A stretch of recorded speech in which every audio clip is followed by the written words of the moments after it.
السلام عليكم ورحمة الله وبركاته.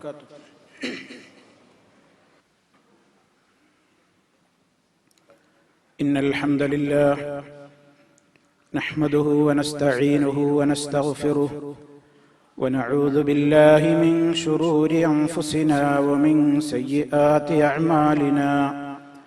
من يهده الله فلا مضل له ومن يضلل فلا هادي له.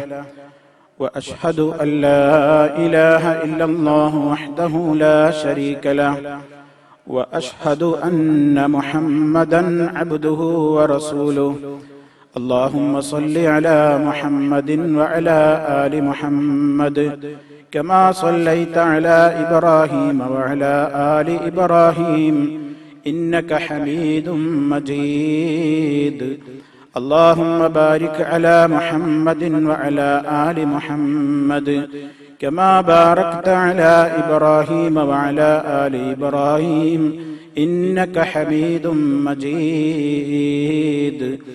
يا أيها الذين آمنوا اتقوا الله حق تقاته ولا تموتن إلا وأنتم مسلمون.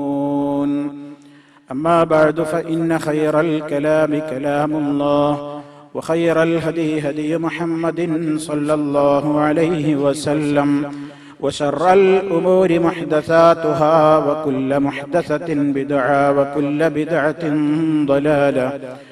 أعوذ بالله من الشيطان الرجيم.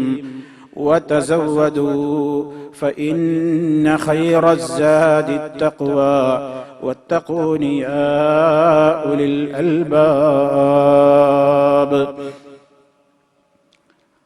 സ്നേഹമുള്ള സത്യവിശ്വാസികളെ, വിശ്വാസിനികളെ, സഹോദരി സഹോദരന്മാരെ, സർവശക്തനായ അല്ലാഹു സുബ്ഹാനഹു വ തആലയുടെ വിധിവിലക്കുകളും നിയമനിർദ്ദേശങ്ങളും ജീവിതത്തിന്റെ എല്ലാ മേഖലകളിലും പരമാവധി കാത്തു സൂക്ഷിച്ചുകൊണ്ട് ഭയഭക്തിയുള്ളവരായി ജീവിക്കുവാൻ സദാ പരിശ്രമിച്ചുകൊണ്ടിരിക്കണേ എന്ന് എന്നെയും നിങ്ങളെ ഓരോരുത്തരെയും ഉത്ബോധിപ്പിക്കുകയാണ്, ഉപദേശിക്കുകയാണ്, ഗൗരവപൂർവ്വം വസിയ്യത്ത് നൽകുകയാണ്. അള്ളാഹുവിന്റെ ദീനനുസരിച്ചുകൊണ്ട് ഏത് സന്ദർഭത്തിലും തഖ്വയോടുകൂടി ജീവിക്കുന്ന നല്ലവരുടെ കൂട്ടത്തിൽ ഉൾപ്പെടുത്തി അല്ലാഹു റബ്ബുൽ ആലമീൻ നമ്മെ ഓരോരുത്തരെയും അനുഗ്രഹിക്കുമാറാകട്ടെ. സഹോദരങ്ങളെ, നമ്മുടെ ജീവിതത്തിൽ അള്ളാഹുവിന് ഇഷ്ടമുള്ള പ്രവർത്തനങ്ങളിലേക്ക് മാത്രം അള്ളാഹു നമുക്ക് നൽകിക്കൊണ്ടിരിക്കുന്ന സമയങ്ങളെ വിനിയോഗിക്കുവാൻ കൽപ്പിക്കപ്പെട്ടവരാണ് നാം എല്ലാവരും.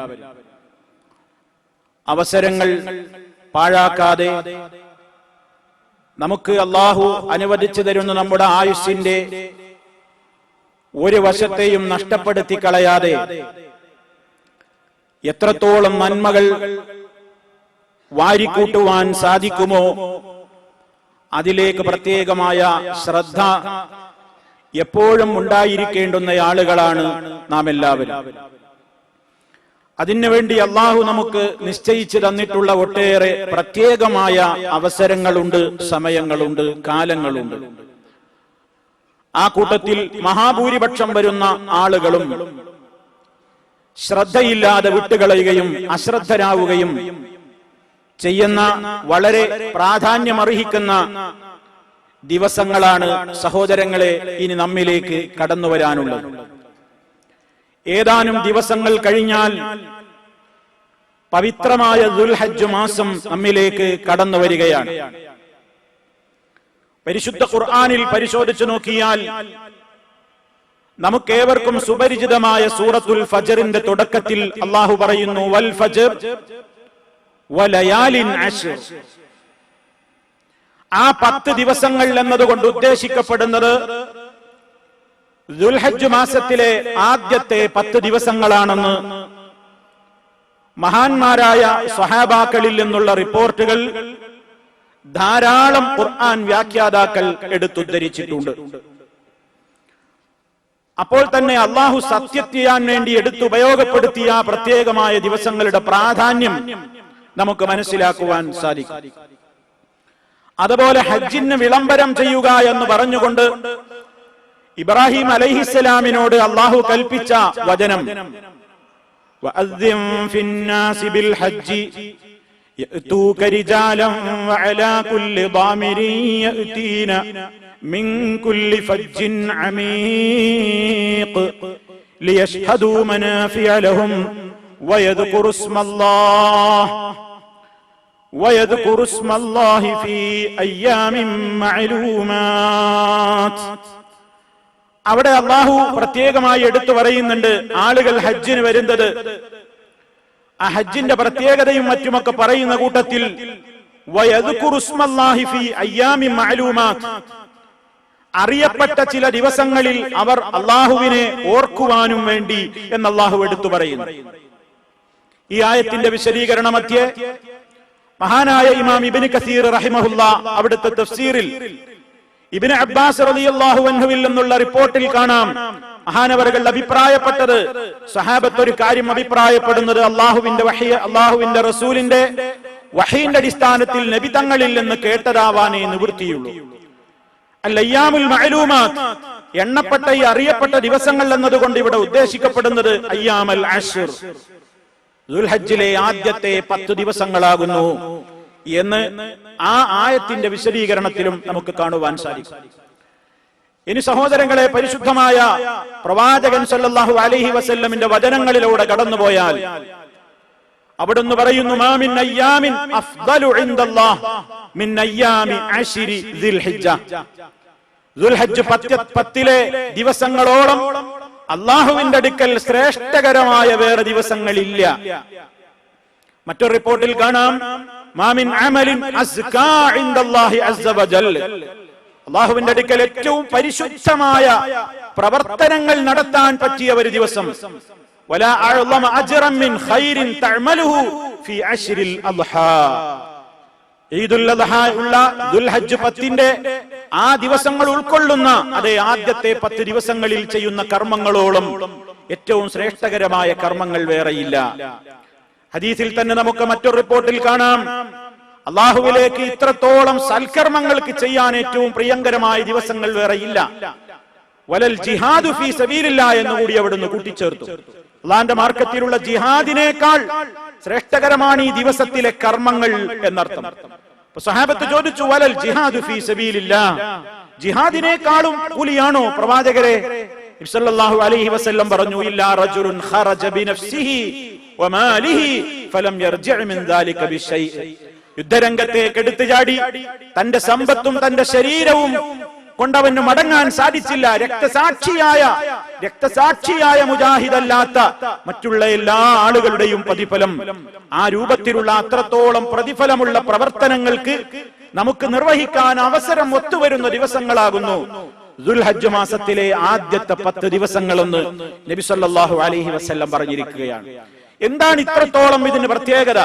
പല മഹാന്മാരും അഭിപ്രായപ്പെട്ടതനുസരിച്ച് പരിശുദ്ധമായ റമദാനിലെ അവസാനത്തെ 10 ദിവസങ്ങളുടെ പകലിനേക്കാൾ, രാത്രിയല്ല, പരിശുദ്ധ റമദാനിലെ അവസാനത്തെ 10ന്റെ പകലിനേക്കാൾ ദുൽഹജ്ജിലെ ആദ്യത്തെ 10 ദിവസങ്ങളുടെ പകലുകൾക്ക് പ്രാധാന്യമുണ്ട് എന്ന് മഹാനായ ശൈഖുൽ ഇസ്ലാം ഇബ്നു തൈമിയ്യ റഹിമഹുല്ലാ പോലെയുള്ള പണ്ഡിതന്മാരൊക്കെ അഭിപ്രായപ്പെട്ടിട്ടുണ്ട്. എന്തായിരുന്നാലും സുഹൃത്തുക്കളെ, നമ്മളൊക്കെ ഏറെ അശ്രദ്ധരാകുന്ന ദിവസങ്ങളാണ് എന്നതിൽ സംശയമില്ല. ആരും അതത്ര കാര്യമായി എടുക്കാറില്ല. ആരും അതിന്റെ പ്രാധാന്യവും അതിന്റെ മഹത്വവും പലപ്പോഴും ഉൾക്കൊള്ളാറില്ല. എന്താണ് ഈ ദിവസങ്ങൾക്ക് ഇത്രയേറെ പ്രാധാന്യമുണ്ടായിരിക്കാൻ കാരണം എന്തായിരിക്കുമെന്ന് വ്യത്യസ്തമായ പഠനങ്ങളും ഗവേഷണങ്ങളും നടത്തുന്നതിനിടയിൽ മഹാന്മാരായ പണ്ഡിതന്മാരിൽ പ്രമുഖനായ ഇബ്നു ഹജർ റഹിമഹുല്ലാ പറയാണ്, വല്ലദീ യദ്ഹറു അന്ന അസ്സബബ ഫി ഇംതിയാസി അശ്രി ദുൽഹിജ്ജ ലിമകാനി ഇജ്തിമാഇ ഉമ്മഹാത്തിൽ ഇബാദത്തി ഫീഹി. മനുഷ്യന്റെ ജീവിതത്തിൽ അവൻ നിർവഹിക്കുന്ന സർവ്വ ഇബാദത്തുകളുടെയും സമ്മേളന ദിവസങ്ങളാണ്. എല്ലാ ഇബാദത്തുകളും സമ്മേളിക്കുന്ന ദിവസങ്ങളാണ് ഈ ദിവസങ്ങൾ എന്നതിനാലായിരിക്കാം ഇതിന് ഇത്രത്തോളം പ്രാധാന്യമുണ്ടായത്. അതായത് നമസ്കാരം, നോമ്പ്, അതുപോലെ തന്നെ ദാനധർമ്മങ്ങൾ, അതുപോലെ തന്നെ പവിത്രമായ ഹജ്ജ്, ഇതെല്ലാം കൂടി നിർവഹിക്കാൻ ഇതുപോലെ ദിവസങ്ങൾ എവിടെയാണ് കിട്ടുന്നത്? മറ്റു ദിവസങ്ങളിൽ ഇതെല്ലാം കൂടെ ചെയ്യാനുള്ള അവസരം ഒത്തുവരുന്ന ദിവസങ്ങളല്ലല്ലോ. അതുകൊണ്ടായിരിക്കാം ഏറ്റവും കൂടുതൽ ശ്രേഷ്ഠത ഇതിനുണ്ടായത്. അതുകൊണ്ട് സഹോദരങ്ങളെ, ദുൽഹജ്ജ് മാസപ്പിറവി ദൃശ്യമായത് മുതൽ ഈ മഹിത മഹത്വങ്ങൾ നമ്മുടെ മനസ്സുകളിൽ കടന്നു വരേണ്ടതുണ്ട്. എന്തൊക്കെയാണ് ആ ദിവസങ്ങളിൽ നമുക്ക് ചെയ്യാവുന്ന സൽക്കർമ്മങ്ങൾ? പണ്ഡിതന്മാര് പറയുന്നത് ഹദീസുകളുടെ വെളിച്ചത്തിൽ അൽ-ഇക്സാറു മിൻ ദിക്രില്ലാഹി വ ദുആഇഹി വ തിലാവത്തിൽ ഖുർആനിൽ കരീം, അതായത് ധാരാളമായി അല്ലാഹുവിനെ ഓർക്കുക. സല്ലല്ലാഹു അലൈഹി വസല്ലമിന്റെ മറ്റൊരു വചനത്തിൽ കാണാം, ഫഅക്സിറൂ ഫീഹിന്ന മിനത് തക്ബീരി വത്തഹ്ലീലി വത്തഹ്മീദ്, നിങ്ങൾ ആ ദിവസങ്ങളിൽ തക്ബീറുകൾ അധികരിപ്പിക്കണം, തഹ്ലീലുകൾ അധികരിപ്പിക്കണം, തഹ്മീദുകൾ അധികരിപ്പിക്കണം. അല്ലാഹു അക്ബർ, അല്ലാഹു അക്ബർ, ധാരാളമായി തക്ബീറുകൾ, ലാ ഇലാഹ ഇല്ലല്ലാഹ്, ലാ ഇലാഹ ഇല്ലല്ലാഹ്, തഹ്ലീലുകൾ, അൽഹംദുലില്ലാഹ്, അൽഹംദുലില്ലാഹ്, അൽഹംദുലില്ലാഹ്, തഹ്മീദുകൾ, ഇതൊക്കെ അധികരിപ്പിക്കേണ്ടുന്ന ദിവസങ്ങളാകുന്നു. പിന്നെ അള്ളാഹനെ ധാരാളമായി ഓർക്കേണ്ട ദിവസങ്ങൾ എന്നാണല്ലോ. അള്ളാഹുവിനെ ഓർക്കാൻ നമുക്ക് കാരണമായി തീരുന്ന ഖുർആൻ പാരായണം അധികരിപ്പിക്കുക, ദിക്റുകൾ ധാരാളമായി ചൊല്ലുക, അതുപോലെ തന്നെ സുന്നത്ത് നമസ്കാരങ്ങൾ അധികരിപ്പിക്കുക. മറ്റു ദിവസങ്ങളിൽ നമ്മൾ അശ്രദ്ധമാകുന്ന ഒരുപാട് സുന്നത്ത് നമസ്കാരങ്ങളുണ്ട്. ആ സുന്നത്ത് നമസ്കാരങ്ങളൊക്കെ ഈ വേളയിൽ പ്രത്യേകം നിർവഹിക്കുക. ഒരു സുജൂദെങ്കിലും അല്ലാഹുവിന് വേണ്ടി നമ്മൾ ചെയ്യുമ്പോൾ മഹാനായ നബി സല്ലല്ലാഹു അലൈഹി വസല്ലമിന്റെ വസിയത്താണ്, അലൈക ബികസറത്തി സുജൂദി ലില്ലാഹ്, നീ അല്ലാഹുവിന് വേണ്ടി സുജൂദ് അധികരിപ്പിച്ചു കൊണ്ടിരിക്കണം. അല്ലാഹുവിന് വേണ്ടി നീ സുജൂദ് അധികരിപ്പിക്കണം. ഫഇന്നക ലാ തസ്ജുദു ലില്ലാഹി സജദ, നീ അല്ലാഹുവിന് വേണ്ടി ഒരു സുജൂദ് ചെയ്യുമ്പോഴൊക്കെ ഇല്ലാ റഫഅകല്ലാഹു ബിഹാ ദറജ, അല്ലാഹു അത് മുഖേന നിനക്ക് അല്ലാഹുവിനോടുള്ള അടുപ്പം, ആ ദറജ അല്ലാഹു വർദ്ധിപ്പിച്ചു തരുന്നതാണ്. വഹുത്ത അൻക ബിഹാ ഖതീഅ, അല്ലാഹുവിന്റെ അടുക്കൽ നിന്ന് നിനക്ക് പാപമോചനങ്ങൾ നൽകപ്പെട്ടുകൊണ്ടിരിക്കും. നമ്മുടെ ജീവിതത്തിൽ വന്നുപോയിട്ടുള്ള ചെറിയ ചെറിയ ദോഷങ്ങൾക്ക് പരിഹാരമാണ് ഈ നിലക്ക് സുജൂദുകൾ എന്ന് നബി സല്ലല്ലാഹു അലൈഹി വസല്ലം ഓർമ്മപ്പെടുത്തിയിരിക്കുകയാണ്.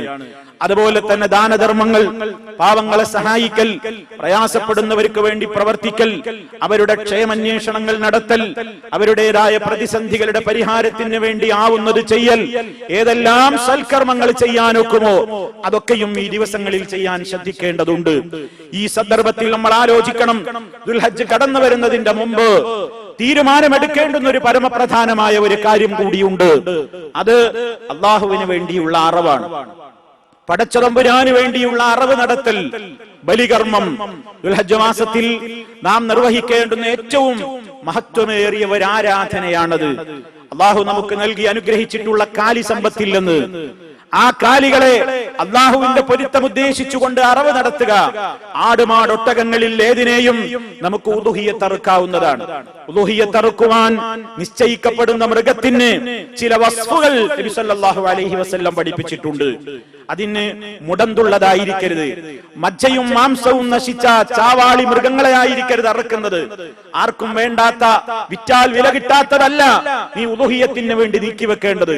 മറിച്ച് ഉദുഹിയ്യത്തിന്റെ മൃഗത്തെ വളരെ പരിപാലിച്ച് വളർത്തിയുണ്ടാക്കി അതിനോടൊരു പ്രത്യേകമായ ഒരു മാനസികമായ ബന്ധമൊക്കെ ഉണ്ടായി. അതെ, എന്താണ് ഇതിന്റെയൊക്കെ ഉദ്ദേശം? കണ്ടാ അതിനെ അറുക്കാൻ തോന്നരുത്. അത്രയും നല്ല തടിച്ചു കൊഴുത്ത് നല്ല കാണാൻ തന്നെ ഭംഗിയുള്ള അത്തരത്തിലുള്ള ഉരുക്കളെയാണ് ഉദുഹിയ്യത്തായി അറുക്കേണ്ടത് എന്ന് മഹാനായ നബി കരീം സ്വല്ലല്ലാഹു അലൈഹി വസല്ലം പഠിപ്പിച്ചിരിക്കുകയാണ്. സഹോദരന്മാരെ, നാം ആലോചിക്കണം, അതിനെപ്പറ്റി തീരുമാനമെടുക്കണം. അധികം നേരം നമ്മുടെ മുമ്പിലില്ല. നമ്മുടെ നാടുകളിലേക്ക് ഇവിടെ നിങ്ങൾക്ക് ചെയ്യാൻ കഴിയുമെങ്കിൽ ഏറ്റവും നല്ലത് സ്വന്തം നേരിട്ട് അറിവ് നടത്തലാണ്. നമുക്ക് പലപ്പോഴും ഇവിടെ പ്രായോഗികമായി ഒട്ടേറെ വിഷമങ്ങൾ ഉള്ളവരാണ്. അതുകൊണ്ട് പ്രായോഗിക തലത്തിൽ അത് നിർവഹിക്കുവാൻ ഉദ്ദേശിക്കുന്നവർക്ക് നാടുകളിലേക്ക് വിളിച്ചു വക്കാലത്ത് കൊടുക്കാവുന്നതാണ്. എനിക്ക് വേണ്ടി, എനിക്കും എന്റെ കുടുംബത്തിനും വേണ്ടി ഒരു മൃഗത്തെ നിങ്ങൾ വാങ്ങി അറക്കണം എന്നൊരു മുസ്ലിമായ പ്രായപൂർത്തിയായ ഒരു മനുഷ്യനെ വിളിച്ചുകൊണ്ട് നിങ്ങൾ അയാളോട് പറഞ്ഞേൽപ്പിക്കുകയും അതിന് വേണ്ട സംഖ്യ നിങ്ങൾ എത്തിച്ചു കൊടുക്കുകയും ചെയ്താൽ നിങ്ങൾ അതിന്റെ ഉദ്ദേശിച്ച വ്യക്തിത്വമായി തീർന്നു. സഹോദരങ്ങളെ, അള്ളാഹുവിന്റെ അടുക്കൽ വലിയ പുണ്യമുള്ള കാര്യമാണ് പടച്ച റബ്ബിന് വേണ്ടി അള്ളാഹ്ക്ക് വേണ്ടി അറവ് നടത്തുന്നു എന്ന് പറയുമ്പോൾ ആ ബലിമൃഗത്തിന്റെ മാംസമോ രക്തമോ അല്ല അള്ളാഹു നമ്മോട് ആവശ്യപ്പെടുന്നത്. പടച്ച റബ്ബ് അതിലേക്കല്ല നോക്കുന്നത്, മറിച്ച് ലയ്യനാലല്ലാഹ ലുഹൂമുഹാ വലാ ദിമാഉഹാ വലാകിൻ യനാലുഹു തഖ്വാ മിൻകും. നിങ്ങളിൽ നിന്നുള്ള ഭക്തിയാണ് അല്ലാഹു ആവശ്യപ്പെടുന്നത്. അറവ് നടത്തുന്നത് അള്ളാഹ്ക്ക് വേണ്ടി മാത്രമാണോ അതോ ആളുകളുടെ പ്രീതിയാണോ നിങ്ങൾ ഉദ്ദേശിക്കുന്നത്? എല്ലാവരും ഉലൂഹിയത്ത് ഇറക്കുന്നു, ഞാനൊരു പ്രവാസിയായിട്ട് അല്ലെങ്കിൽ പലരും അതിനു വേണ്ടി പ്രവർത്തിക്കുന്നു, ഞാനത് ചെയ്യാതിരുന്നാൽ നാട്ടിൽ എനിക്കൊരു മോശമല്ലേ? ആ ചിന്തയാണെങ്കിൽ അത് വെറുതെയായി. ആളുകൾക്കിടയിൽ എനിക്കൊരു പേര് കിട്ടട്ടെ, ആ ചിന്തയാണെങ്കിൽ അത് വെറുതെയായി. മറിച്ച് അള്ളാഹുവിന്റെ പൊരുത്തം മാത്രം ഉദ്ദേശിച്ചുകൊണ്ട് അവന് വേണ്ടി അറവ് നടത്തുന്നു. കാരണം ലോകത്ത് ധാരാളക്കണക്കിന് ഉരുക്കളെയും മൃഗങ്ങളെയും ബലിയർപ്പിക്കപ്പെടുന്നത് ബലിക്കല്ലുകളിൽ മേലാണ്, ഖബറുകൾക്ക് ചുറ്റുമാണ്, ദർഗകൾക്ക് ചുറ്റുമാണ്, മഖാമുകൾക്ക് ചുറ്റുമാണ്, ഉറൂസുകളോടനുബന്ധിച്ചാണ്, പൂരങ്ങളോടനുബന്ധിച്ചാണ്. അതുപോലെ തന്നെ പല വിഭാഗങ്ങളുടെയും ആരാധനാ സന്ദർഭങ്ങളിലാണ് അവർ കുരുതി കൊടുക്കുന്നത്.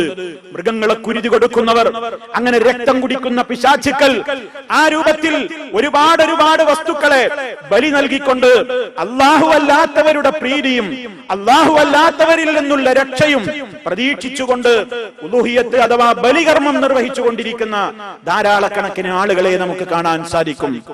ഇതിനിടയിലാണ് സത്യവിശ്വാസികളോട് അല്ലാഹ് ആവശ്യപ്പെടുന്നത്, നീ അറവ് നടത്തുമ്പോൾ അള്ളാഹ്ക്ക് വേണ്ടി മാത്രമായിരിക്കണം. ഏതുപോലെ നിസ്കാരം അള്ളാഹ്ക്ക് വേണ്ടി മാത്രമാണ്. അതുപോലെ ഫസല്ലി ലിറബ്ബിക വൻഹർ, ഫസല്ലി ലിറബ്ബിക, നിന്റെ റബ്ബിന് വേണ്ടി നീ നമസ്കരിക്കുക, വൻഹർ, നീ അവന് വേണ്ടി അറവ് നടത്തുകയും ചെയ്യുക. അല്ലാഹു അല്ലാത്തവർക്ക് വേണ്ടി അറവ് നടത്തുന്നവന് അല്ലാഹുവിന്റെ ശാപമാണ്. ലഅനല്ലാഹ്, ലഅനല്ലാഹ്, അല്ലാഹുവിന്റെ റസൂൽ സല്ലല്ലാഹു അലൈഹി വസല്ലം പറഞ്ഞു, ലഅനല്ലാഹ്, അല്ലാഹു ശപിച്ചിരിക്കുന്നു, അല്ലാഹു ശപിക്കട്ടെ, മൻ ദബഹ ലിഗൈരില്ലാഹ്, അല്ലാഹു അല്ലാത്തവർക്ക് വേണ്ടി അറവ് നടത്തുന്നവരെ. ദുൽഹജ്ജ് മാസമായി കഴിഞ്ഞാൽ ഞങ്ങളുടെയൊക്കെ മലപ്പുറം ജില്ലയുടെ വിവിധ ഭാഗങ്ങളിലും പരിസര ജില്ലകളിലുമൊക്കെ പല മൃഗങ്ങളെയും അറവ് നടത്താറുണ്ട്.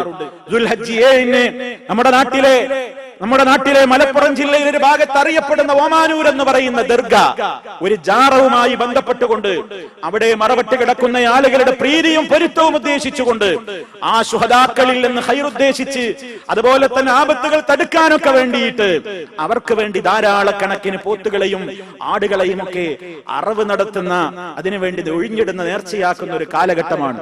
അത്തരത്തിലുള്ള ആളുകൾ ദുൽഹജ്ജ് 10-നോ 11-നോ 12-നോ 13-നോ ഒന്നും അറവിന്റെ കാര്യം ശ്രദ്ധിക്കുന്നില്ല. ഇതിനിടയിലാണ് ഞാൻ നേരത്തെ പറഞ്ഞതുപോലെ ഒരുപാട് സ്ഥലങ്ങളിൽ പലർക്കും വേണ്ടി കുരുതി കൊടുക്കുന്ന കുരുതിക്കളങ്ങൾ നിലവിലുള്ളപ്പോൾ അല്ലാഹുവിന് വേണ്ടി മാത്രമേ ഞാൻ അറുക്കുകയുള്ളൂ. ഇന്ന സ്വലാത്തി വനുസുകി വനുസുകി വമഹ്യായ വമമാതി ലില്ലാഹി റബ്ബിൽ ആലമീൻ, സർവശക്തനായ അല്ലാഹുവിന് വേണ്ടി മാത്രം. ഉറൂസുകളോടനുബന്ധിച്ചുകൊണ്ട് കേരളത്തിൽ ഉള്ളാളത്ത് അറുക്കപ്പെടുന്ന ആളുകൾക്ക് കയ്യും കണക്കുമില്ല. ആടുകൾക്ക് ധാരാളം ആടുകൾ അവിടെ അറുക്കപ്പെടുന്നുണ്ട്. ഒരുപാട് കേന്ദ്രങ്ങളിൽ അങ്ങനെ ചെയ്യുന്നുണ്ട്. ഇതിനിടയിൽ വിശ്വാസികളെ, എന്റെ അറവ് അല്ലാഹുവിന് വേണ്ടി മാത്രമായിരിക്കും, ആ ദൃഢനിശ്ചയം പുതുക്കുവാനുള്ള അവസരമാണ് നമ്മുടെ മുമ്പിൽ വന്നു കിട്ടുന്നത്. അതുകൊണ്ട് എല്ലാവരും അതിനെപ്പറ്റി ഇപ്പൊ ചിന്തിക്കണം. ഒരാൾക്ക് സ്വന്തമായി ഒരാടറുക്കുകയാണെങ്കിൽ അതിൽ മറ്റൊരാൾ പങ്കാളിയാവാൻ പറ്റില്ല. ഒരു കുടുംബത്തിന്റെ നാഥന് ഒരാടറുക്കാം, തനിക്കും തന്റെ കുടുംബത്തിനും എന്ന ഉദ്ദേശത്തോടുകൂടി അങ്ങനെ ഒരാട്ടിനെ അറുക്കാം. അതല്ലെങ്കിൽ ഒരു മൃഗത്തെ, മാട്, ഒട്ടകം, ആടുമാടൊട്ടകമാണല്ലോ ഉലൂഹിയത്തിന് നിശ്ചയിക്കപ്പെട്ടത്. മാടും ഒട്ടകവും ഒക്കെയാണെങ്കിൽ 7 വരെ ആളുകൾക്ക് ഒരേ മൃഗത്തിൽ പങ്കാളിയാകാവുന്നതാണ്. 7 തന്നെ വേണമെന്നില്ല. 6 ആവാം, 5 ആകാം, 4, 3, 2 ഒക്കെ ആകാം. ഒറ്റക്കും മറക്കാം. 8 ആയി കൂടാ എന്നർത്ഥം. 7, മാക്സിമം 7 പേരടങ്ങുന്ന ഒരു സംഘത്തിന് ഒരു മാടിനെ ബലിയർപ്പിക്കാവുന്നതാണ്. അതിന്റെ വിഹിതം ശേഖരിച്ചുകൊണ്ട് അവർക്ക് ചെയ്യാം. സഹോദരങ്ങളെ, ഇത് ഏറ്റവും അല്ലാഹുവിന്റെ അടുക്കൽ നമുക്ക് പുണ്യം ലഭിക്കുന്ന ഒരു കാര്യമാണ്. ദുൽഹജ്ജ് 10-ന് പെരുന്നാൾ നമസ്കാരത്തിന്റെ ശേഷം മുതൽ ഉലൂഹിയത്തിന്റെ സമയം ആരംഭിക്കുകയായി. 11-നും അവസരമുണ്ട്, 12-നും അവസരമുണ്ട്, 13-ന്റെ അന്ന് അസ്ർ വരെയും ഉളുഹിയത്ത് അറുക്കുവാൻ അവസരമുണ്ട്. ഈ കാര്യത്തിൽ നമ്മൾ എല്ലാവരും ശ്രദ്ധിക്കണമെന്ന് എല്ലാവരോടും ഉണർത്തുകയാണ്. അതിനു വേണ്ടി നമ്മുടെയൊക്കെ നാടുകളിൽ പല രൂപത്തിൽ പല പള്ളികളിലും പള്ളികളോടനുബന്ധിച്ചും കമ്മിറ്റികളുമൊക്കെ ഇതിനുള്ള ഷെയറുകൾ സ്വീകരിക്കുന്നുണ്ട്. നിങ്ങൾക്ക് അന്വേഷിച്ചാൽ നാടുകളിലേക്ക് എത്തിക്കാവുന്നതാണ്. എന്തായിരുന്നാലും ആ കാര്യത്തിൽ എല്ലാവരും ശ്രദ്ധിക്കണേ എന്ന് എല്ലാവരോടും ഉണർത്തുകയാണ്. ആ കൂട്ടത്തിൽ നബി സല്ലല്ലാഹു അലൈഹി വസല്ലം പഠിപ്പിച്ച ഒരു ചര്യ കൂടി ഓർമ്മപ്പെടുത്തുന്നു. ഇദാ റഅയ്തും ഹിലാല ദുൽഹിജ്ജ, നിങ്ങൾ ദുൽഹജ്ജ് മാസപ്പിറവി കണ്ടാൽ, അഥവാ ദുൽഹജ്ജ് മാസത്തിലേക്ക് നിങ്ങൾ പ്രവേശിച്ചു എന്നുറപ്പായാൽ, വഅറാദ അഹദുകും അൻ യുളഹിയ, നിങ്ങളിൽ ഒരാൾ ളുഹിയത്ത് അറുക്കണം എന്നവന് തീരുമാനവുമുണ്ടെങ്കിൽ ഫൽയുംസിക് അൻ ശഅരിഹി വഅദ്ഫാരിഹി, അവന്റെ നഖവും മുടിയും പിന്നീട് അവൻ നീക്കരുത്. ദുൽഹജ്ജ് മാസപ്പിറവി ദൃശ്യമായത് മുതൽ ഹത്താ യുളഹിയ, മറ്റൊരു റിപ്പോർട്ടിൽ കാണാം, അറവ് നിർവഹിക്കപ്പെടുവോളം അവന്റെ മുടിയോ നഖമോ അവൻ നീക്കാൻ പാടില്ല. നീക്കാതിരിക്കലാണ് വേണ്ടത്. അവൻ നീക്കിയാലോ, ഒരാൾ അങ്ങനെ നീക്കി മറന്നിട്ട് അതിന് പ്രായശ്ചിത്തൊന്നുമില്ല, അള്ളാഹുവോട് പറയാ. അപ്പൊ പരിപൂർണമായ അതിന്റെ പ്രതിഫലം കിട്ടുവാൻ വേണ്ടി എല്ലാവരും അത് ശ്രദ്ധിക്കേണ്ടതുണ്ട്. ഇനി ഒരാളത് മറന്നിട്ട് 2നോ 3നോ ഒക്കെ ഏതെങ്കിലും നിലക്ക് നഖമോ മുടിയോ നീക്കി, ഇനിയിപ്പോ ഞാൻ എങ്ങനെ ഉളുഹിയത്ത് അറുക്കാനാരും ബേജാറാകേണ്ടതില്ല. അത് അതിന്റെ ഒരു പ്രാഥമികമായി വളരെ പ്രാധാന്യം അർഹിക്കുന്ന ഒരു മര്യാദയാണ്, അതിന്റെ ഒരു ഷർത്തല്ല. ഷർത്താകുമ്പോ ഇതുണ്ടെങ്കിലേ അത് ശരിയാവൂ എന്ന് വരും. അതല്ല, ഇതിന്റെ ഒരു പൂർണ്ണമായ പ്രതിഫലത്തിന് അത് ആവശ്യമാണ്. നിങ്ങളിൽ കുടുംബനാഥൻ കുടുംബത്തിന് വേണ്ടി മുഴുവൻ അറക്കുവാൻ ഉദ്ദേശിച്ചുകൊണ്ട് അറവ് നടത്തുമ്പോൾ ആ ഉദ്ദേശിച്ച കുടുംബനാഥന് മാത്രമേ ഈ പ്രത്യേകമായ മര്യാദകൾ പാലിക്കേണ്ടതുള്ളൂ. ഭാര്യ അത് ആചരിക്കേണ്ടതില്ല, മക്കൾ കുടുംബത്തിലെ മറ്റ് മെമ്പർമാർ അത് ആചരിക്കേണ്ടതില്ല. മറിച്ച് ഭാര്യക്ക് സ്വന്തമായി തന്നെ ഒന്നറുക്കുന്നുണ്ട്, ഒരു മോന്റെ വകയായിട്ട് തന്നെ ഒന്നറുക്കുന്നുണ്ട് എങ്കിൽ ഓരോരുത്തരും ആ മര്യാദകൾ പാലിക്കുകയും ചെയ്യേണ്ടതുണ്ട്. ഇതാണ് സഹോദരങ്ങളെ അത് സംബന്ധമായി ഉണർത്തുവാനുള്ളത്. അതുകൊണ്ട് പുണ്യങ്ങളുടെ പൂക്കാലം എന്ന് വിശേഷിപ്പിക്കാവുന്ന നമുക്കിടയിലേക്ക് കടന്നു വരാൻ പോകുന്ന ദുൽഹജ്ജിലെ ആദ്യത്തെ 10 ദിവസങ്ങൾ സൽക്കർമ്മ നിരതമായ നിലക്ക്, പ്രാർത്ഥനാ നിർഭരമായ നിലക്ക് അല്ലാഹുവിലേക്ക് നമ്മുടെ സാമീപ്യം കൂടുതൽ ഉയർത്തിക്കിട്ടുവാൻ വേണ്ട പ്രവർത്തനങ്ങളിലേക്ക് വ്യാപൃതരാകുവാൻ ശ്രദ്ധ വേണേ ഇത് എന്നോടും നിങ്ങളോടും ഉണർത്തുകയാണ്. സൽക്കർമ്മങ്ങളിലേക്ക് ആവേശപൂർവ്വം മുന്നേറുന്ന സജ്ജനങ്ങളുടെ കൂട്ടത്തിൽ അല്ലാഹു നമ്മെ ഓരോരുത്തരെയും ഉൾപ്പെടുത്തി അനുഗ്രഹിക്കുമാറാകട്ടെ. അൽഹംദുലില്ലാഹ് വസ്സലാത്തു വസ്സലാമു അലാ റസൂലില്ലാഹ് വഅലാ ആലിഹി വഅസ്ഹാബിഹിൽ മുജാഹിദീന ഫീ സബീലില്ലാഹ്. അമ്മാ ബഅദ് ഫത്തഖുല്ലാഹ ഇബാദല്ലാഹ്. അല്ലാഹുവേ സൂക്ഷിച്ചു ജീവിക്കണേ. ഒരിക്കൽ കൂടി എന്നെയും നിങ്ങളെയും ഉണർത്തുന്നു. തഖ്വയിൽ അധിഷ്ഠിതമായ ജീവിതം നൽകി റബ്ബ് നമ്മെ ഓരോരുത്തരെയും അനുഗ്രഹിക്കുമാറാകട്ടെ.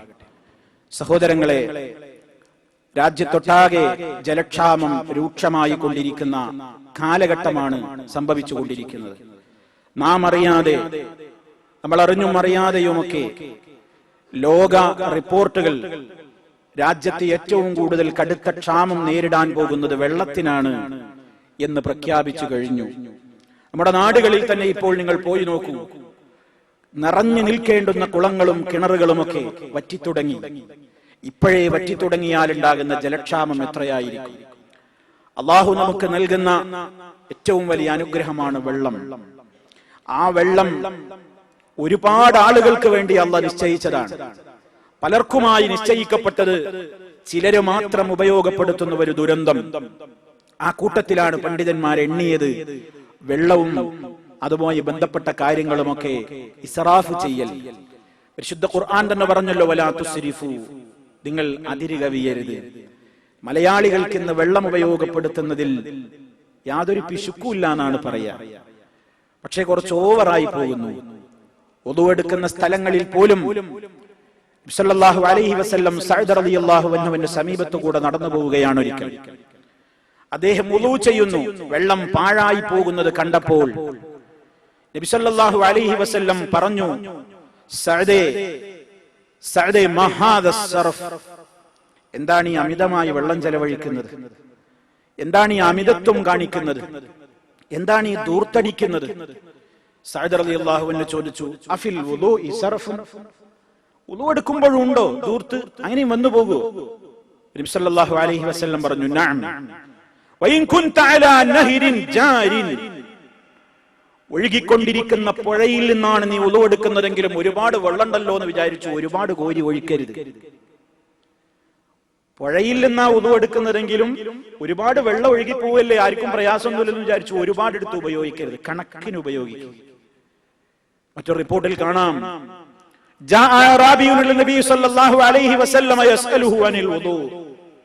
ഉളൂയിനെ സംബന്ധിച്ച് ചോദിച്ചറിഞ്ഞുകൊണ്ട് ഒരു ഗ്രാമീണനായ സഹാബി റസൂൽ സല്ലല്ലാഹു അലൈഹി വസല്ലമിനെ സമീപിച്ചപ്പോൾ മൂന്ന് തവണയാണ് ഉളു എടുക്കേണ്ടത് എന്ന് നബി സല്ലല്ലാഹു അലൈഹി വസല്ലം ഉളു എടുത്ത് കാണിച്ചു കൊടുത്തിട്ട് പറഞ്ഞു, ഹാക്കദൽ ഉളു, ഇപ്രകാരമാണ് ഉളു ചെയ്യേണ്ടത്. ഫമൻ സാദ അലാ ഹാദാ ഫഖദ് അസാഅ വതഅദ്ദാ വളലമ, ആരെങ്കിലും ഇതിലേറെ ഉപയോഗിച്ചാൽ ഫഖദ് അസാഅ, അവൻ തിന്മ ചെയ്തു, വതഅദ്ദാ, അവൻ അതിര് കവിഞ്ഞു, അതിർത്തി വിട്ടു, വളലമ, അവൻ അക്രമമാണ് ചെയ്തത്. നബി സല്ലല്ലാഹു അലൈഹി വസല്ലം പറയാം.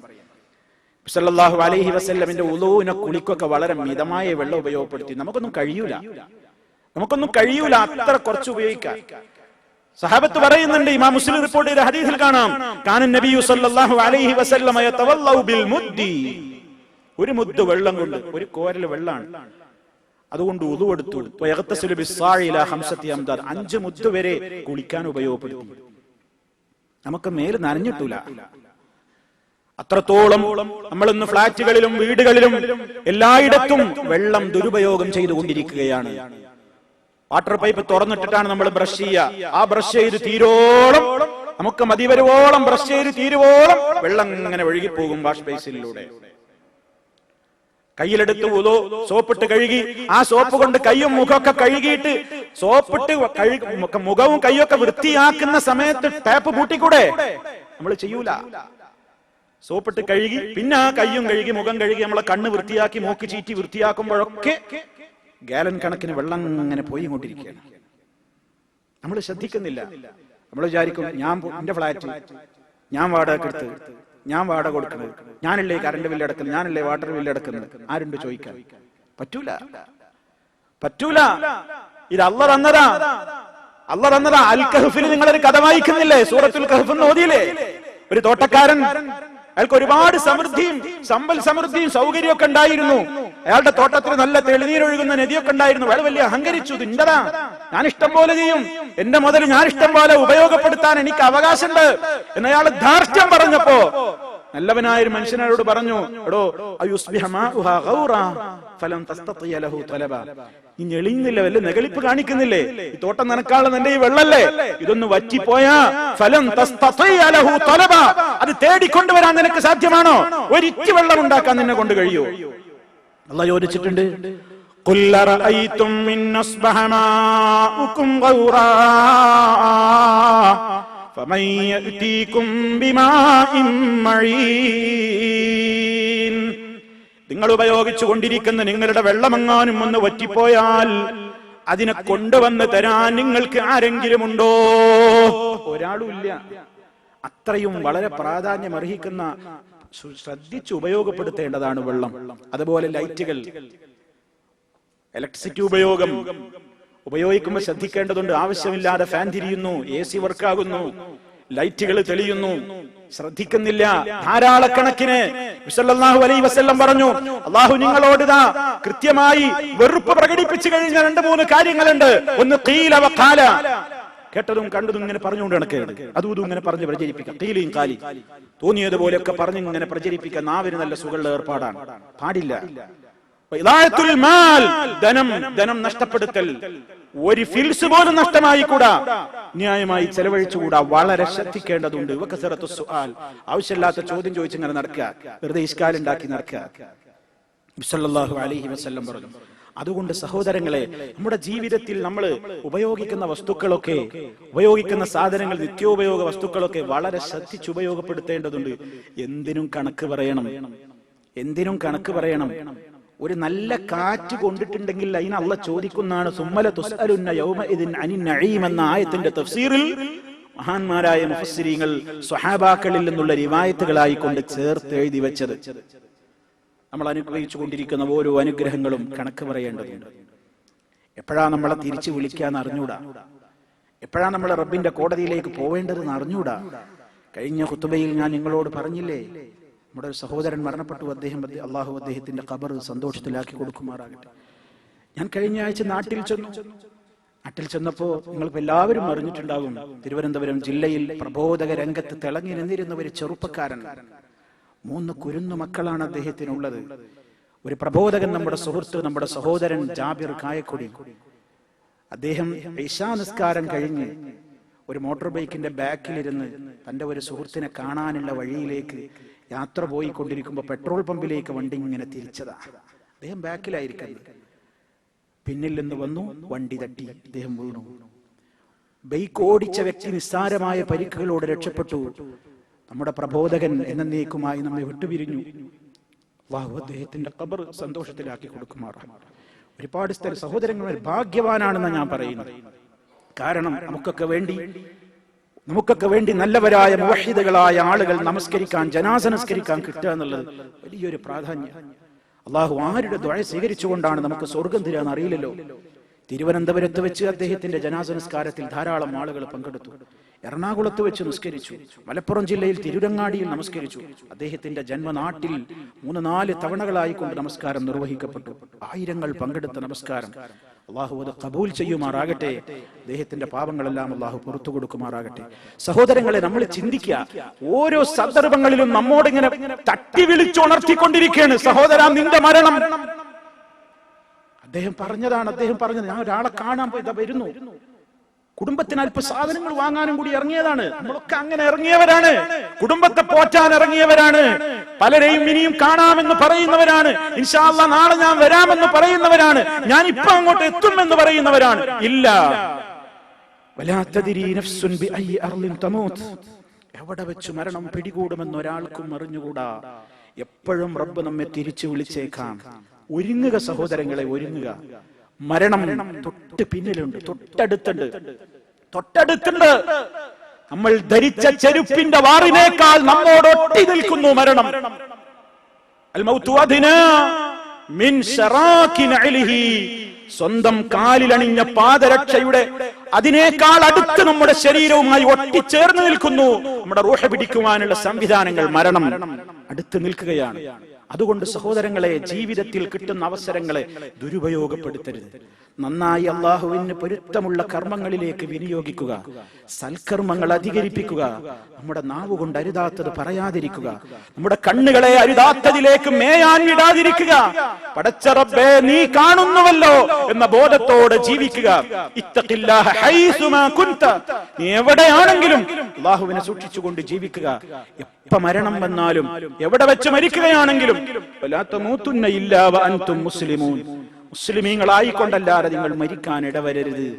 ആ ദുആ നമ്മുടെ മനസ്സിലുണ്ടാകണം. തവഫനി മുസ്ലിമാ വഅൽഹിഖ്നി ബിസ്സാലിഹീൻ എന്ന് നമ്മൾ പ്രാർത്ഥിക്കുക. മരണപ്പെട്ട ബന്ധുക്കളുടെ കുടുംബങ്ങൾക്ക് അല്ലാഹു ആശ്വാസം നൽകുമാറാകട്ടെ. അവർക്ക് അല്ലാഹു ക്ഷമയും സഹനവും പ്രദാനം ചെയ്യുമാറാകട്ടെ. അദ്ദേഹത്തെക്കാൾ ഖൈറായ പ്രബോധകന്മാരെ തൗഹീദി രംഗത്തേക്ക് അല്ലാഹു പകരം നൽകി അനുഗ്രഹിക്കുമാറാകട്ടെ. എല്ലാവിധത്തിലുള്ള പ്രയാസങ്ങളിൽ നിന്നും അല്ലാഹു നമ്മെ എല്ലാം കാത്തുരക്ഷിക്കുമാറാകട്ടെ. മാരകമായ രോഗങ്ങളിൽ നിന്ന്, അസഹനീയമായ പരീക്ഷണങ്ങളിൽ നിന്ന്, അപകടങ്ങളിൽ നിന്ന്, ദുരന്തങ്ങളിൽ നിന്ന് അല്ലാഹു നമ്മെ കാത്തുരക്ഷിക്കുമാറാകട്ടെ. നമ്മിൽ നിന്ന് മരണപ്പെട്ടു പോയവരുടെ ഖബറിടം അല്ലാഹു സന്തോഷത്തിലാക്കി കൊടുക്കുമാറാകട്ടെ. അവരെയും നമ്മയും അല്ലാഹു അവന്റെ സ്വർഗ്ഗലോകത്ത് ഒരുമിച്ച് ചേർക്കുമാറാകട്ടെ. എല്ലാവിധ പരീക്ഷണങ്ങളിലും നാഥന്റെ തുണ നമുക്കുണ്ടായി തീരുമാറാകട്ടെ. اللهم اغفر للمؤمنين والمؤمنات والمسلمين والمسلمات الأحياء منهم والأموات إنك مجيب الدعوات وقاضي الحاجات. اللهم أعز الإسلام والمسلمين وأذل الشرك والمشركين.